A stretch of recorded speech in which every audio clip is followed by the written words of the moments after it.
두려움 극복하기. 그는 호수 한가운데로 나가 노를 저었다. 결국 상황이 이렇게 되었지만 어쨌든 만족스러웠다.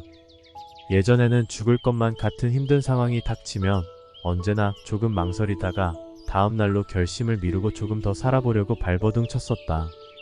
하지만 이제는 더 이상 그렇게 하지 않는다.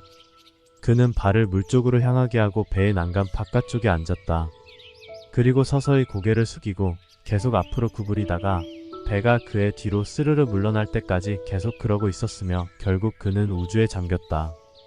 그 순간 이후부터 그가 경험한 짧은 순간들은 지금 이런 일이 벌어지기까지 그가 살아온 40년의 세월보다 더 길게 느껴졌다. 그는 물에 빠지는 순간 아주 잠시 동안 물과 배 사이로 추락하면서 자기가 자살을 감행하고 있다는 것을 알아챘다. 어린아이가 하는 유치한 짓 같고 별로 나쁘지는 않지만 이상하고 아주 끔찍스러운 짓이라는 생각도 잠시 들었다. 간절하게 죽음을 원하던 지나친 열정과 죽음의 광기도 그와 함께 추락했으며 이제 그것은 죽음과 더 이상 아무 관련이 없게 되었다. 그의 죽음은 더 이상 꼭 필요한 행동이 아니었다. 그것은 그가 늘 바라왔던 대로 아름답고 완벽하게 진행되기는 했지만 꼭 그렇게 해야만 한다는 당위성은 더 이상 존재하지 않았다. 온전한 의지로 모든 소망을 완전히 포기한 채 기꺼운 마음으로 배의 난간에서 미끄러지며 어머니의 품으로 신의 품으로 추락하던 그 찰나의 순간 이후부터 죽음은 그에게 더 이상 아무런 의미도 지나지 않게 되었다. 자기를 붙잡고 있는 모든 끈을 외면하고 끝내 추락하는 사람은 그렇게 함으로써 모든 것이 좋아지고 두려움이 없어지며 더 이상 위험도 존재하지 않기 때문에 자기 자신의 내면에서 들려오는 목소리에만 귀를 기울인다. 결국 그는 그런 상태에 도달했고 물을 향해 몸을 던졌다. 물에 빠지며 죽음을 맞이하는 것이 굳이 필요하지 않은 일일 수도 있다. 그 대신에 삶에 몰두할 수도 있다. 그러나 그것은 중요하지 않다. 그가 살아서 다시 이곳을 찾아올 수도 있으며 그때 그는 굳이 자살을 할 필요를 느끼지 못할 것이다. 일부러 고통스러운 그 길을 택할 이유를 느끼지 못하게 되는 것이다. 그가 두려움을 극복했기 때문이다. 두려움이 없는 삶. 생각만 해도 환상적이다. 두려움을 극복하는 것은 축복이고 구원이다. 살아가면서 늘 두려움에 떨었는데 이제 죽음이 그의 목을 조여들고 있다고 해도 더 이상의 두려움이나 공포를 느끼지 못한 채 미소와 안도감과 편안함만 느끼게 되는 것이다. 그는 문득 두려움의 실체를 알게 되었다. 그리고 그것을 알아챈 사람만이 그것을 극복할 수 있다는 것도 알게 되었다. 인간은 수많은 것들에 대해 두려움을 가지고 있다. 그러나 그 모든 것들은 가면에 불과하다. 실제로 사람이 두려움을 갖는 대상은 한 가지뿐이다. 몸을 내던지는 것, 미지의 세계로 뛰어드는 것, 안전했던 모든 것을 뿌리치고 훌쩍 몸을 던지는 것이다. 그렇게 자기 자신을 송두리째 내던진 경험이 있는 사람, 그렇게 큰 믿음을 경험하고 운명을 철저하게 믿은 사람은 두려움으로부터 해방될 수 있다. 그는 더 이상 지상의 법칙을 따르지 않고 우주에 몸을 던져 천체의 흐름에 몸을 맡길 것이다.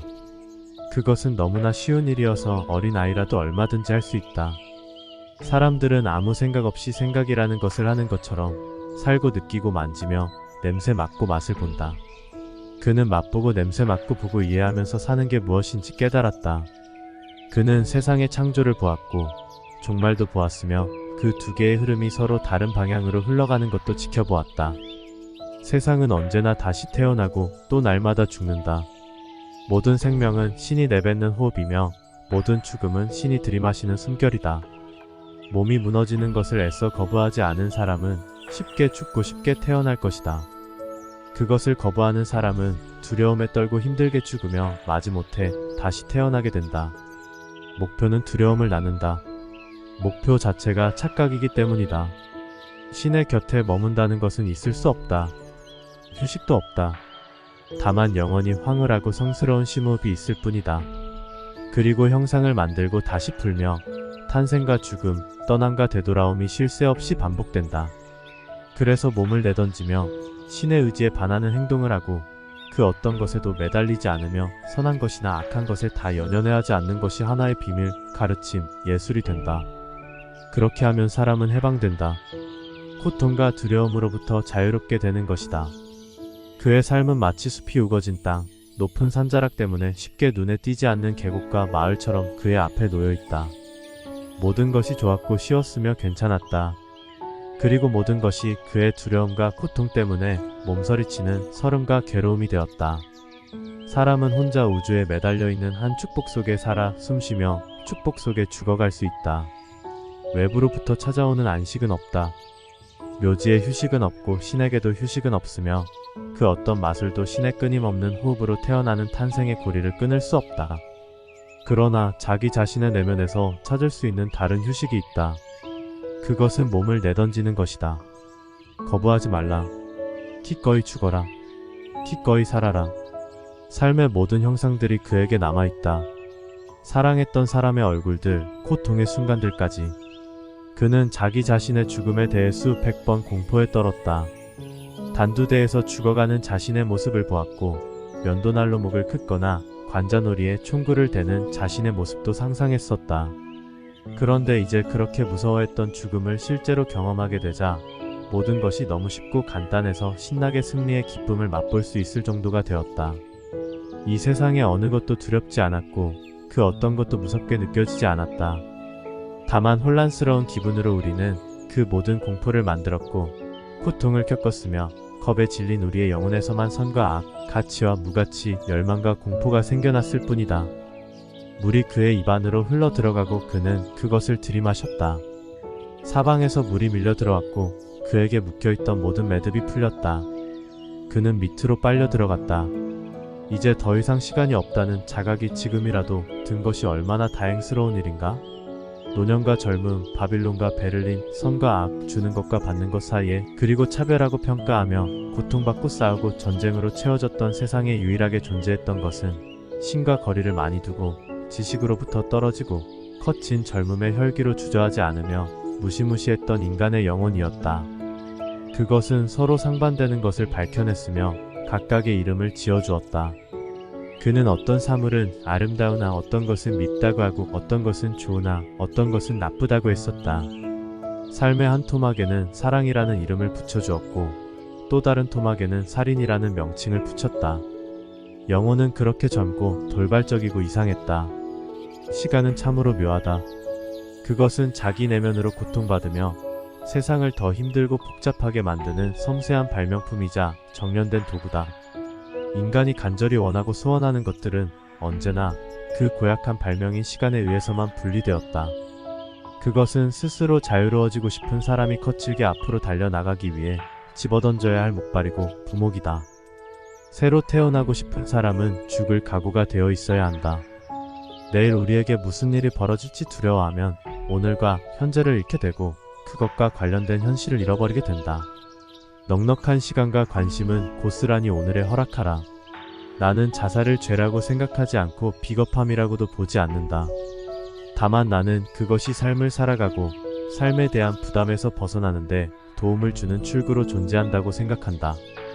오늘날의 문화가 비천하고 우리의 삶을 멋없이 초라하게 만들며 우리의 정신적, 문화적 업적이 지극히 사소하기 때문에 우리들 눈에 보기에는 중세처럼 분명하고 단순하게 중앙 집권화시킨 삶이 훨씬 건강하고 믿음직스러우며 질서정연하고 신앙적으로도 훨씬 성숙하며 순수와 소망이 가득한 것처럼 느껴진다는 것을 나는 잘 알고 있다.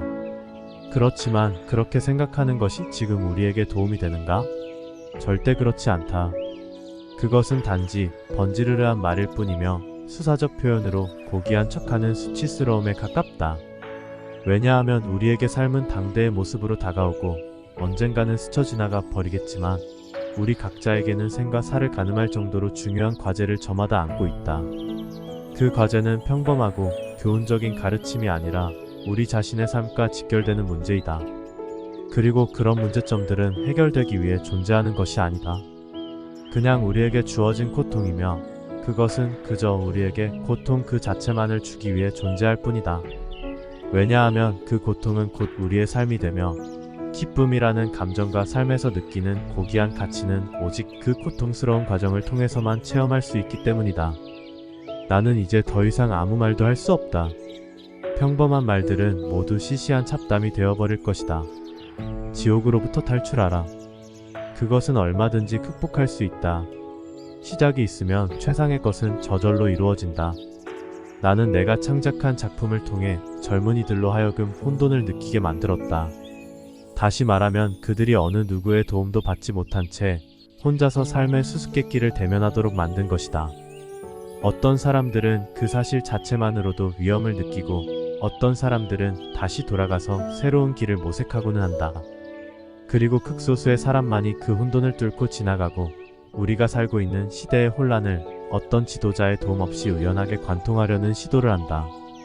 무언가를 깨닫거나 혼돈을 뚫으려는 의지가 있는 독자들은 내 책들을 통해 우리 시대의 이상과 도덕 뒤에 숨어있는 혼돈을 볼 수 있다.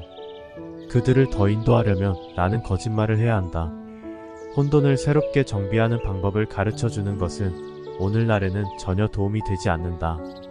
그것은 말로 표현할 수 없는 내면으로 겪는 경험에서 이루어진다.